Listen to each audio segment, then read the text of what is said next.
Bonjour les graphes et bienvenue à cette seconde partie sur l'analyse des différentes actions. Si vous n'avez pas vu la partie 1 sur la macro et les indices boursiers, je vous encourage à la voir. Ça vous permettra de prendre un petit peu de hauteur par rapport à ce qui est en train de se passer. Au niveau des actions, on en est au même point. Alors n'oubliez pas déjà de liker la vidéo, de la partager, ça fait toujours plaisir et ça peut aider peut-être d'autres investisseurs à découvrir la chaîne et peut-être quelques bons conseils dans l'idée de gestion, pas dans ce que vous avez à trader, ça vous êtes suffisamment grand.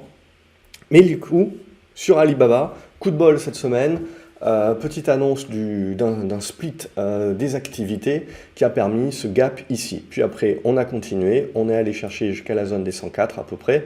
Donc là, éventuellement une petite conso, mais dorénavant, cette zone des 97 peut être vue comme une zone de support, et puis surtout la zone des 92. Donc si on a de la consolidation qui se met en place, ça peut valoir le coup de re-rentrer dans la valeur pour jouer la suite. Parce que c'est split, évidemment, on pense bien que quand vous splittez le business en plusieurs entités, ça va être créateur de valeur. Après ça, il faut faire ces petits calculs, mais ça sera l'idée. Donc du coup, c'est un trade qui s'est plutôt bien passé, si jamais vous l'aviez suivi. Moi personnellement j'ai pris les profits en attendant éventuellement avoir un retour vers cette zone là des 97 à 95 pour éventuellement se repositionner. Le nerf de la guerre là sur les prochaines séances, ça va être les grosses cylindrées et notamment Apple. Puisqu'on le voit sur le Nasdaq, on se dit tiens 13 200, 13 500, c'est pas impossible, mais il faut évidemment que les grosses cylindrées continuent de monter. Et pour ça, on a du Apple qui va commencer à arriver là sur des résistances. Alors 164, 165, 166 éventuellement, c'est des premiers niveaux, il faudra voir, ça sera très certainement des niveaux qui bloqueront dans un premier temps pour permettre de souffler, mais après si ça passe, on recommencera à parler des 170 à 175. Et c'est là où ça va être très important, les résultats sur le mois d'avril. Parce qu'il y a fort à parier que c'est ces résultats-là qui vont continuer de dynamiser et de catalyser en anticipation.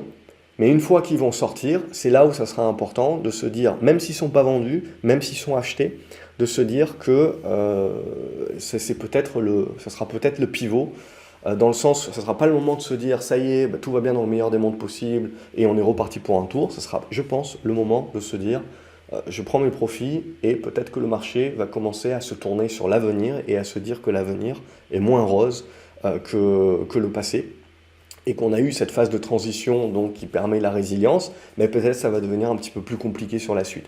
Et alors peut-être que les résultats du premier trimestre ne seront pas encore là pour donner cette indication-là, mais éventuellement, ça sera les prochains. Et n'oubliez jamais que le marché anticipe. Donc, ce n'est pas parce que les résultats qui vont sortir vont être bons, et si ça se met à baisser, ça ne veut pas dire que le marché est débile, ça veut dire que le marché est en train d'anticiper que là, les résultats étaient bons, mais les perspectives vont commencer un petit peu à tirer la langue. Et donc, à un moment donné, c'est ça qui va motiver un petit peu les troupes à se dire « j'allège un petit peu quelques positions ». Pour l'instant, sinon, c'est haussier, point barre. Le gros pivot sur Apple, ça sera 156. Tant que vous tenez ces 156, c'est positif, c'est haussier et on va chercher d'autres niveaux de résistance. Le jour où on passe en dessous, on se repose des questions sur la force des GAFAM et le fait que ça va être un vent de face pour les indices et leur surpondération là-dedans. Au niveau de Arcelor, on a rebondi comme la plupart des valeurs cycliques qui avaient pris le tir.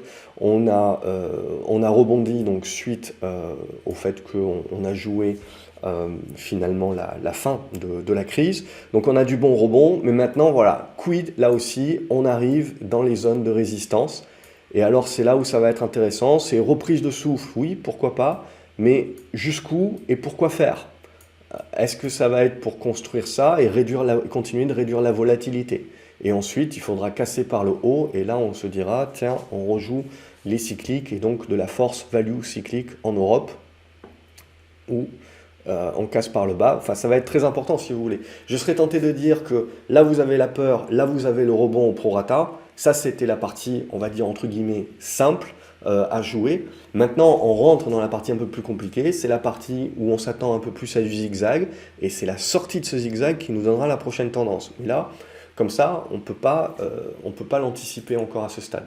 Tout ce qui est valeur tech et tout ce qui est semi-conducteur a très bien fonctionné, déjà depuis la mi-mars globalement, et depuis la surperformance des valeurs tech versus les valeurs value. Donc on a vu le break sur ASM, on a eu le break horizontal, et alors suite à cela, on est monté en exponentiel.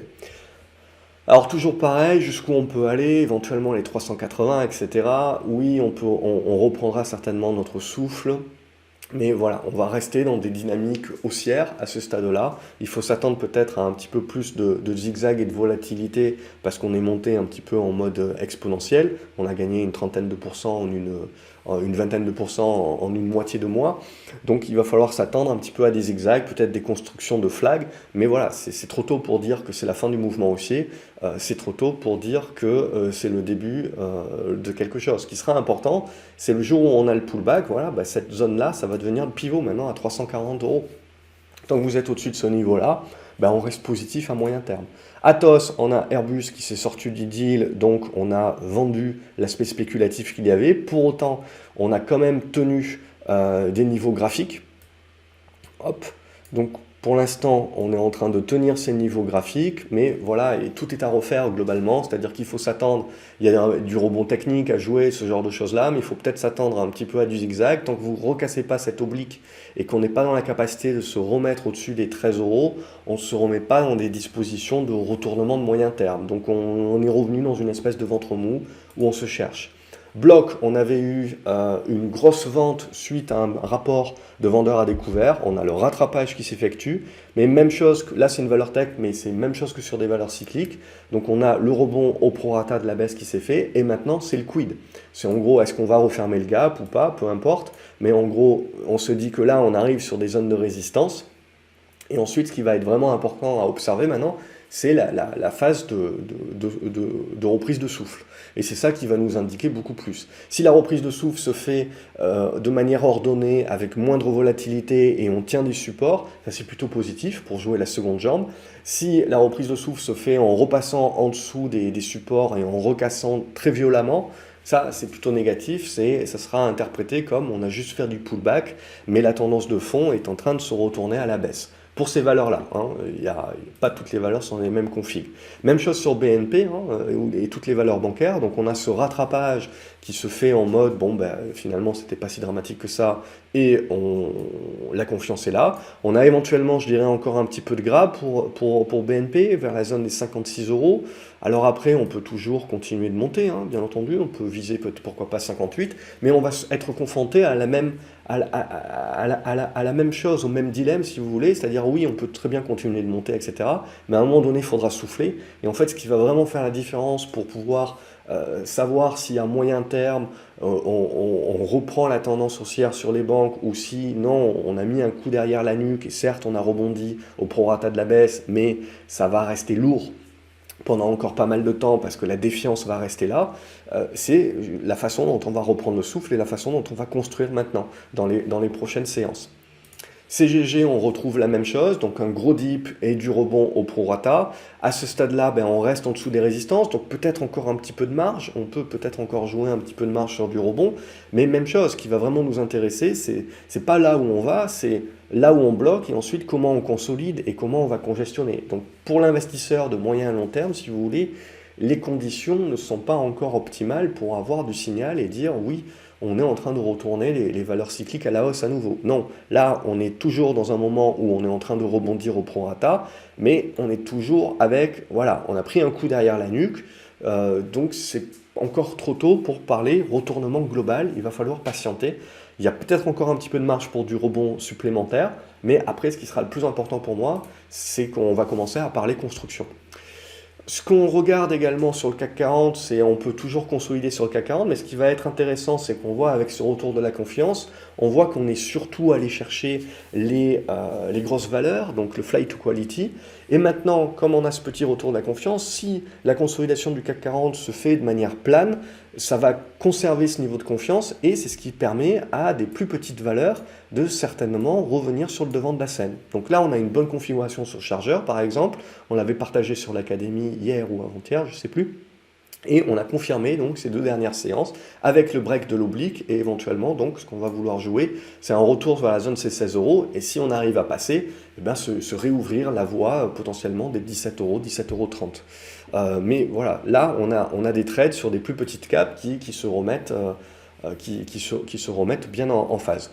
Dassault Systèmes, donc plus grosse cap, on a joué un petit peu à se faire peur au milieu de la semaine, puis on repart bien avec l'ensemble de la tech, et même chose, on se remet, alors il y a encore un petit peu de boulot, mais on se remet petit à petit en embuscade, et il faudra dépasser cette zone des 38,70 et des brouettes pour relancer la dynamique, je dirais, vers la zone des 41 €. Mais ce qui est intéressant, voilà, c'est que on s'est mis, je dirais, un pivot ici, sur la zone des 36,50 €. Tant qu'on va être au-dessus de cette zone, on reste positif, hein, le signal avait été donné ici. Là, on a la construction qui se met en place avec pas mal de zigzags, et donc on est en attente d'une sortie par le haut ou par le bas.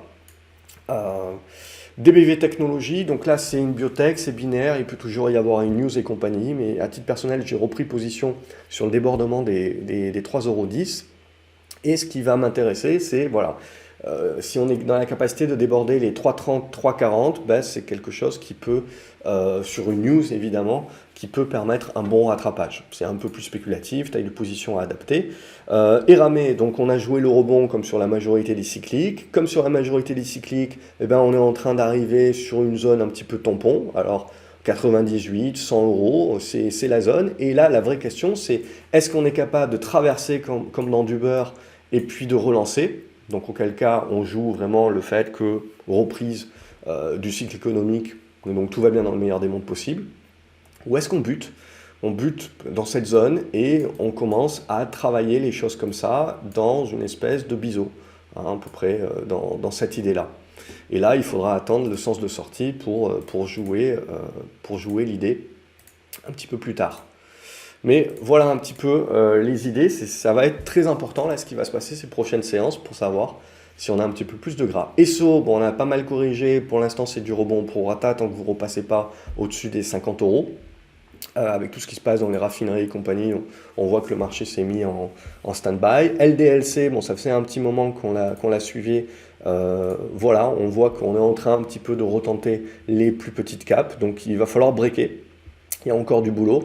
Et si ça break, je pense qu'on peut tenter de viser cette zone des 24 € à 25 € éventuellement. GTT, comme la plupart des valeurs cycliques, pétrole et compagnie, on va patienter encore. On a touché ici un point bas sur les 88 €. Est-ce que c'est suffisant ou pas? Il y a du boulot avant de retourner la tendance. Au niveau des minières, j'ai pas CDE ici, mais j'ai pris mes profits sur CDE. On arrive là aussi sur des zones un petit peu de résistance, donc ça peut toujours continuer, bien entendu, mais pour moi, voilà, on arrive sur des niveaux où ça peut être intéressant de prendre des profits pour jouer éventuellement une consolidation et voir un petit peu où le marché va nous valider le support. Et ensuite construire certainement une petite figure avant de... Là, le jeu, ça sera de rejouer la cassure par le haut de la consolidation éventuelle. Hermès, au niveau du luxe, CAC 40, c'est en train de partir en exponentiel. Voilà, on avait... pardon. On avait les constructions, hop, je trace ça un petit peu mieux. On avait la construction qui s'était faite ici, on casse par le haut, on monte en ligne droite. La grosse problématique qui va être sur les valeurs du luxe, et Hermès peut-être en particulier, c'est que tout le monde a la même position, tout le monde est concentré comme des gorées là-dessus. Donc à un moment donné, si vous voulez, quand on doutera peut-être un petit peu plus de la Chine, peut-être que c'est pas pour tout de suite, mais si on se met à douter un petit peu plus de la Chine, c'est les valeurs qui peuvent retrouver pas mal de volatilité malgré leur caractère grosse cap, et qu'il ne faut pas négliger. Parce qu'on va se retrouver avec énormément de volumes qui veulent sortir en même temps, etc. Et on peut avoir des manques de contrepartie. Pour l'instant, ce n'est pas le cas, c'est haussier, point barre, c'est en train de partir en mode exponentiel, on ne sait pas jusqu'où ça peut aller, il n'y a pas de limite, il n'y a pas de résistance au-dessus de la tête, donc voilà, je veux dire, tant que vous allez rester dorénavant au-dessus des 1750 €, il n'y a pas d'inversion de tendance, il n'y a pas de fragilité ou quoi que ce soit. Donc il peut y avoir des consos, des choses comme ça, oui, mais au-dessus des 1750, c'est une tendance qui reste haussière. Le seul point, voilà, c'est comme je vous ai dit, c'est les portes de sortie de secours à un moment donné qu'il faut garder et bien comprendre que comme le CAC 40 a profité de ses valeurs du luxe pendant les dernières années pour surperformer, à un moment donné, ces hausses exponentielles en mode dernière jambe haussière, oui, elles ont peut-être encore un petit peu de gras, mais à un moment donné, si vous voulez, ça va être un vent de face parce qu'il faudra bien que ces mouvements-là corrigent.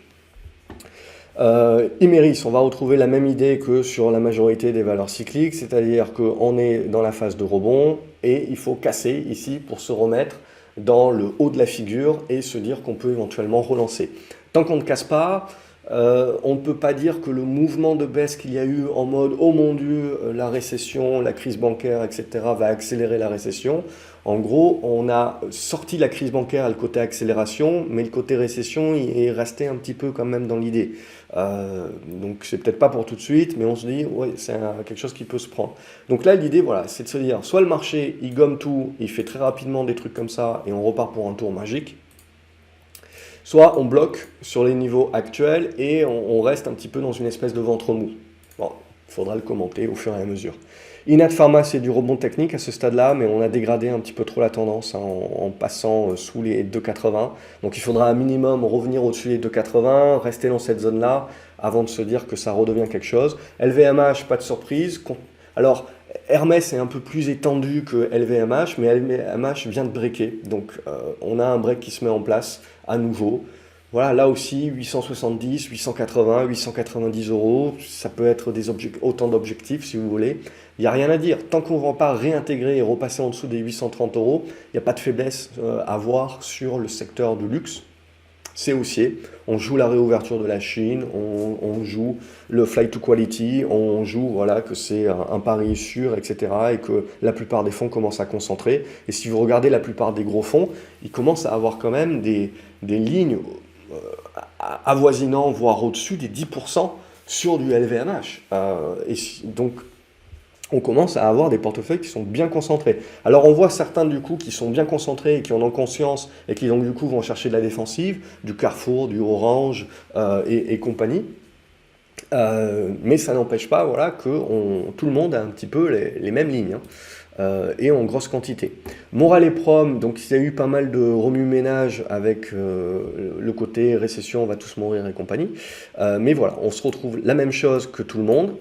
On a une zone là des 3,50 € pour arrondir à franchir pour se remettre dans des meilleures dispositions et se dire ok, on peut jouer un rebond un petit peu plus. Le retournement, il faudra encore patienter, ça peut prendre du temps.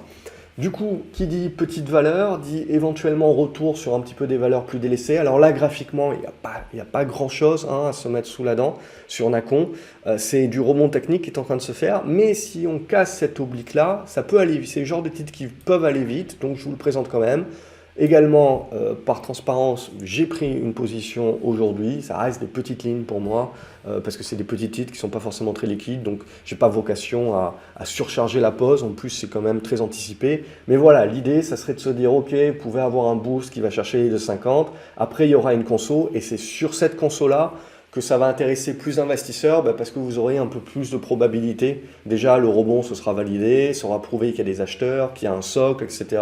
Ça permettra de faire des plans avec des repères et compagnie. Là, c'est un petit peu prématuré, on va dire. C'est qu'un certain type de profil qui va être intéressé par ça. Mais voilà, vous avez Nacon et vous avez Big Ben Interactive qui est la mère, qui est dans à peu près les mêmes configurations. Nokia, ça se regarde, ça c'est assez défensif finalement, et on est en train de breaker le biseau descendant par le haut. Donc éventuellement, là, la validation, ça serait la cassure des 4,60 €, mais derrière, vous aurez un beau signal, on le voit, après une consolidation qui a duré un peu plus d'une année. Novacit, ça c'est une action type DOB, donc c'est que pour l'aspect spéculatif, en mode oui, le Covid, machin bidule, ok, mais ça n'intéresse personne, il y a très peu de volume, il n'y a pas grand monde, mais de temps en temps, ça se réveille, ça fait une spéculation, ça peut aller chercher les 80, 90 centimes d'euros, etc. sur un malentendu. Pour la majorité d'entre vous, ça ne va pas être intéressant, ça ne vaut pas le coup, mais voilà, pour ceux qui veulent s'essayer un petit peu de spéculation, ce genre de choses-là, il y a peut-être quelque chose là-dessus. C'est encore très timoré. ça se regarde éventuellement pour ceux qui jouent un petit peu de la spécu sur des petites capes comme ça. Sinon, la plupart passeront leur chemin. OCI également, ils ont annoncé ou on leur a recommandé plutôt qu'il fallait vendre un petit peu quelques bijoux de famille. Du coup, le marché a plutôt bien apprécié avec un gap. Bon, là, voilà, c'est une réaction. Il faudra attendre qu'elle soit un peu plus construite. Orange, donc ça reste toujours propre, défensif. PayPal est en train de se réveiller. Elle est très en retard par rapport au reste, mais elle devrait y aller. Donc il faut casser cette oblique ici. Derrière, il faut casser cette résistance horizontale aux alentours des 76-80, le fait d'être repassé au-dessus des 75 aujourd'hui permet, je dirais, de spéculer sur la cassure de l'oblique puis de l'horizontale, et ça nous permettra, in fine, si on joue un petit peu plus à moyen terme, d'avoir l'objectif d'aller chercher le gap. Alors bon, elle n'a pas trop profité jusqu'à présent du marché, mais voilà, je joue un petit peu le fait que même si le Nasdaq peut-être sous-performe un petit peu, elle va continuer de performer en mode rattrapage. Bon, j'espère qu'elle n'est pas faible parce qu'elle est vraiment faible, mais ça, on le verra que plus tard. Pierre et Vacances, ça reste propre. Éventuellement, si on sort au-dessus des 1,70, on peut revenir chercher les points hauts et plus si affinité. Ça reste propre, ce genre de truc. Rheinmetall également, c'est haussier, point barre. Alors on commence à faire des mèches hautes sur des niveaux de résistance. Ok, très bien. Il faudra voir la consolidation à ce stade, mais rien de bien majeur. Sanofi continue, voilà, le côté défensif, on joue également la santé. Donc on a une zone de résistance ici, donc peut-être un petit peu de consolidation à plat à entrevoir. Cette zone de gap ici qui est le premier support. Sartorius, le marché quand même, on voit, joue quand même le pivot dans le sens où l'argent n'est plus gratuit. Les taux sont quand même plus élevés. Donc quand on a des groupes qui annoncent un certain nombre d'achats, le marché se met à les vendre. Qui plus est, si voilà, ça vous met une épée de Damoclès, qu'il va falloir le financer d'une manière ou d'une autre, et éventuellement ça peut pousser à une augmentation de capital. Donc là, la tendance de toute façon était dégradée sur Sartorius Steadim depuis un moment. On tentait comme Eurofins de jouer du rebond technique, mais bon, ça reste dégradé. Et là, le chandelier du jour, même s'il est revenu chercher une zone de support qui a plus ou moins réagi, voilà, je laisse de côté. Comme on en a discuté sur l'académie, il y a deux niveaux pour moi qui sont importants, les 270 pour arrondir. Et si ça passe ça, je pense qu'il faudra se dire c'est un bon dossier, mais il faudra se préparer à l'acheter à 200, 220 euros. Ça sera mon niveau, éventuellement d'achat sans signal, en mode j'achète juste le niveau. Parce que ça va rester un bon dossier, mais n'oubliez jamais que voilà, pour des raisons X ou Y, et là en l'occurrence, voilà, une augmentation de capital, on ne sait pas, un certain nombre de craintes du marché de manière éphémère, ça peut vous faire revenir des titres à moins 30, moins 40%. Même si c'est des bons dossiers. Société Générale, c'est comme BNP, alors elle est un peu plus pourrie que BNP, donc le rattrapage est moins puissant, mais même chose, si on arrive à déborder ces 21 euros, on va refermer ce petit gap-là, et éventuellement essayer d'aller chercher voilà, cette zone aux alentours des 22 euros. Ça reste du rebond technique à ce stade-là, et la question, ça sera comment on le construira, avant de se dire, voilà, c'est juste du rebond technique, et les banques vont garder de la défiance, donc ça ne va pas être intéressant à jouer à plus long terme que ça, ou au contraire, on construira quelque chose qui commencera à être intéressant et on recassera par le haut, et là ça voudra dire qu'on rejoue les flux qui reviennent sur l'Europe, on rejoue la value, on rejoue les cycliques, etc. Bref, on joue le côté transitoire value, et là les banques reviendront. Alors ça peut mettre du temps, hein, parce que le coup de défiance, hein, ça ne s'en va pas comme ça du jour au lendemain, donc il faut s'attendre à ce que ça puisse mettre du temps dans la construction une fois que le rebond a été fait. Soitec, elle est toujours en retrait. Ce qu'il faudrait pour qu'elle rattrape un petit peu son retard, c'est dépasser les 151, cette oblique ici, et là on pourrait refaire une poussée vers les 170. Donc ça se regarde, mais pour l'instant elle est un petit peu en retard. Solution 30 également, c'est bien relancé, on a une bonne congestion ici, donc voilà, ce que l'on attend, c'est la capacité de déborder cette zone des 2,50 pour essayer d'aller chercher les 2,70, mais j'essaierai d'être un petit peu plus gourmand. Alors ça dépendra du marché évidemment, essayer d'aller chercher en dessous des 3 et 2,90, ce genre de choses là. Mais on voit qu'il y a pas mal de rattrapage sur ces valeurs-là, à la condition qu'ils ne nous sortent pas un cadavre du placard évidemment. Stellantis, même chose que sur la plupart des valeurs cycliques, donc on a dégueulé, on fait le rebond au prorata, et là la question c'est on passe ou on passe pas. Il y a les zones de gap qui peuvent être des objectifs, ça, cette oblique, je ne suis pas certain qu'elle est vraiment valable, on verra plus tard. Mais voilà, toute la question maintenant, c'est en gros, même si ça repart comme ça, en gros, en fait, ça nous a permis de construire des figures assez larges sur les valeurs cycliques, vous voyez.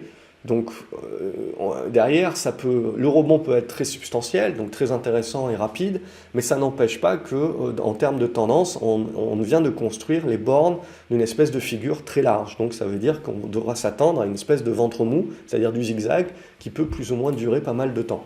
STMicroelectronics, comme la plupart de la tech et des valeurs semi-conducteurs, elle est repartie. En plus, Infineon a remis 100 balles dans le jukebox. Donc on est reparti en mode berserk. On avait cette petite oblique résistance ici, ben on vient de la casser, on a revalidé en support aujourd'hui. Donc tant qu'on va la tenir, cette résistance oblique, ben c'est haussier, point barre. Donc derrière, on n'a rien au-dessus de la tête en termes de résistance aussi, donc 50, 51, ça peut être d'autres objectifs. On jouera la faiblesse et peut-être la fermeture de ce gap si on repasse en dessous de cette oblique. C'est le seul truc qu'on peut dire à la limite. Stonco, ça c'est une valeur cotée aux US, mais c'est une valeur brésilienne, financière. Donc on se retrouve avec la même soucoupe que l'on avait ici. Là, ça s'était plutôt bien passé. Donc là, on est en attente de voir si ça break. Et la grosse question, c'est si ça break, c'est est-ce que ça frappe shit comme la dernière fois, ou est-ce que cette fois-ci, enfin, on va se mettre dans les bonnes dispositions pour breaker cette oblique-là et avoir un retournement plus moyen terme qui se met en place. Si on commence à avoir des retournements moyen terme sur ce genre de valeurs-là, pays émergents, valeurs financières, etc., ça veut quand même dire que le marché, il va jouer le meilleur des mondes possible pendant encore un certain temps. Donc c'est pas le moment de se dire que le marché se trompe, etc. Il faut lui donner le temps de nous dire un petit peu ce qu'il veut. Autre chose, hein, c'est Tesla. Donc Tesla fait son boost, derrière fait sa conso au prorata, et derrière on est en train de relancer. Donc là on avait fait une première poussée, petite figure ici de congestion dont on sort par le haut hier, et aujourd'hui on confirme. Et on est en train de s'ouvrir éventuellement, pour moi, un retour vers cette zone des 215, 220, qui sera le gros morceau de résistance. Et là, on verra si on passe pas. Il y aura peut-être une reprise de souffle intermédiaire, très certainement. Mais en tout cas, tout est dit, c'est que la tendance sur Tesla reste très propre. Tant que vous n'allez pas maintenant repasser sous les 190, il n'y a pas de faiblesse sur Tesla.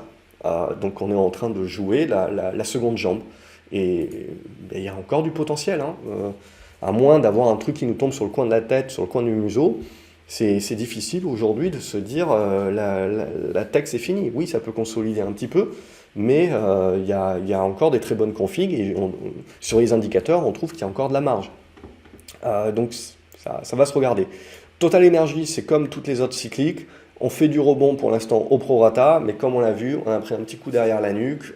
Avant de parler de retournement de la tendance, c'est pas pour tout de suite. Donc le rebond peut encore maturer un petit peu plus, mais tant que vous n'allez pas être dans la capacité de revenir au-dessus des 56, etc., il n'y a pas d'inversion de pôle. Tricano a rebondi, j'ai voulu être un petit peu trop gourmand cette semaine, en me disant tiens, j'attendrai bien un retour vers cette zone des 109, 108. Et dans la foulée, où je me suis dit ça, pouf, c'est parti avec ce chandelier ici. Donc dorénavant, là, on a cette zone-là qui joue un rôle de support aux alentours des 116. Tant que vous êtes au-dessus de ça, on joue une projection du rebond qui, à ma foi, peut certainement revenir chercher les 122, 123, pourquoi pas. Faiblesse uniquement si on repasse sous les 115, 116. Ubisoft, ça reste fort également. Donc on a bien tenu là pendant le moment où on crachait un petit peu sur les valeurs techno. On a bien tenu sur Ubisoft. Et donc là, on relance fortement. Il reste encore beaucoup de boulot, hein, avant de parler de retournement haussier sur Ubisoft. Mais éventuellement un objectif qui vers la zone des 25 € qui peut être pas mal. Vallourec, on retrouve la même chose que sur la majorité des cycliques. Voilà, on atteint un premier niveau de résistance. Si on passe, on peut aller chercher la moyenne mobile 20 jusqu'à la zone des 12-30. Mais voilà, même chose. Là, pour l'instant, je ne dirais pas que ça va passer comme dans du beurre. Je partirai du principe qu'on va bloquer et qu'on a besoin de construire. Voilà, des figures. Et là, on le saura, hein. Soit on recasse par le haut, et donc toutes les cycliques commencent à recasser par le haut, et donc ça veut dire que le marché joue en mode reprise cyclique, etc. Tout le monde il est beau, tout le monde il est gentil. Soit on va tergiverser un long moment, mais on va finir par casser par le bas, et là ça voudrait dire, si on casse par le bas, qu'on joue l'aspect récession, ou on a cassé un autre truc dans l'économie. Et donc ça va être très important. Toutes les valeurs cycliques, on voit, commencent à avoir la même tronche. Ventiva, ça c'est baissier, donc rien à dire là-dessus. La seule chose éventuellement, c'est si on est un jour dans la capacité de revenir au-dessus des 24 centimes d'euros, ben, on se remettrait dans une configuration qui est plutôt pas mal. Et Worldline, ça se regarde. Je pense que je vais nettoyer cette oblique parce qu'elle n'a plus lieu d'être. Et on va le regarder en biseau descendant éventuellement. Donc on va tracer l'oblique comme ça, tac, et tracer la chose comme ça. Donc là, l'idée, voilà, ça c'est de se dire, il faut avoir la capacité de revenir ici, de nous reconstruire un petit truc comme ça, et là de jouer le break pour commencer à jouer le retournement haussier sur du Worldline. Donc il y a encore pas mal de boulot. Mais ça se regarde, on le voit, donc les valeurs techno, même en Europe, donc qui sont également pas mal dynamisées. Mais voilà, toute la question maintenant, c'est de savoir un petit peu si on va repartir pour un tour. Et ça, on a besoin d'une phase de construction intermédiaire pour le valider. Voilà pour cette vidéo. Comme d'habitude, j'espère que c'était le plus clair possible, que ça vous a aidé. N'hésitez pas donc à liker la vidéo, mettre un pouce en l'air, à la partager également sur vos réseaux sociaux. Pour éventuellement, ça peut permettre de faire connaître la chaîne, de faire connaître les vidéos et d'aider d'autres investisseurs comme vous, et de me dire ce que vous en pensez dans les commentaires, quelles sont les valeurs que vous plébiscitez, qui vous intéressent, éventuellement quelles sont les valeurs que vous aimeriez que j'analyse la semaine prochaine, et je ferai en sorte d'en rajouter quelques-unes, celles qui reviennent le plus souvent. Je vous souhaite un excellent week-end, n'oubliez pas de vous abonner à la chaîne pour ne pas louper les prochaines vidéos, et je vous dis à lundi. Salut les graphes.